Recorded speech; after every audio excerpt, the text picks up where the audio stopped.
If the Jiu-Jitsu, better known as the yin-yang symbol, represents the interrelated balances of opposites, then Wuji is the circle that contains them. The Chinese words that create Wuji are Wu, a negation, and Ji, meaning opposite. As the word suggests, Wuji is a state without differentiation. Conceptually, Wuji represents the potential energy that underlies everything in the universe, a state of being out of which the opposite energies of yin and yang form and separate.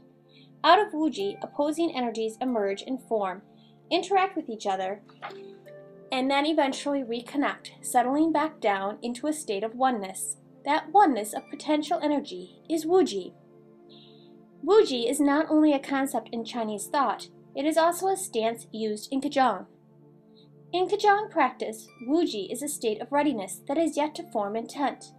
Think of your body as a car with its engine in neutral. There is energy, Qi, running through your engine, but there has been no decision yet as to the direction.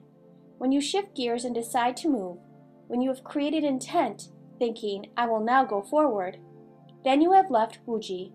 The very act of thinking of moving, making a choice between two opposites, in this case choosing forward over backward, is to enter the realm of differentiation, the world of yin and yang. Once this moment occurs, Wuji is left behind. Because the actual thought, now I'm going forward, is considered intent, the Wuji is by definition a state without intentional thoughts. In practicing Wuji, we leave such thoughts behind, letting our body and mind relax into a neutral state, while Qi quietly gathers and builds in our Dantian. This state of Wuji is the foundation of all Qigong practices. Without it, one cannot sufficiently calm the mind or build the Qi. The movements of Qigong become a little more than a simple exercise. Because of this, every practice time must begin with a little bit of Wuji.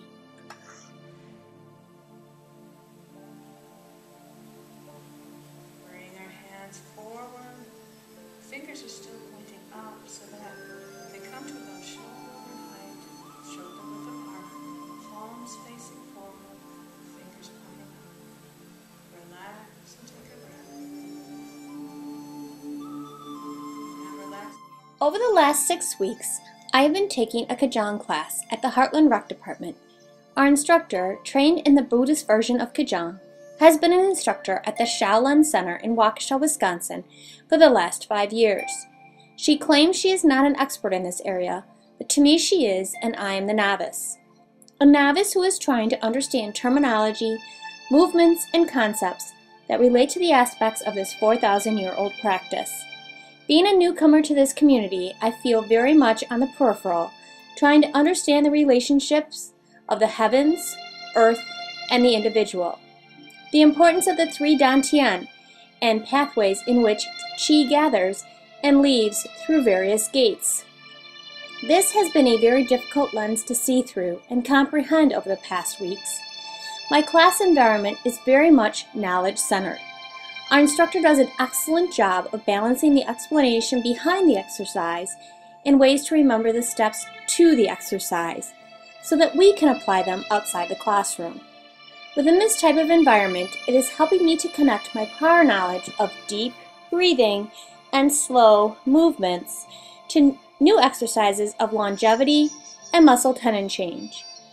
Her ability to explain the information of various exercises into a language that just plain folks can understand has been extremely beneficial. Assimilating the concepts I am learning in class to those of my everyday life has been slow. Trying to transfer the knowledge and skills from one environment to another has been a challenge.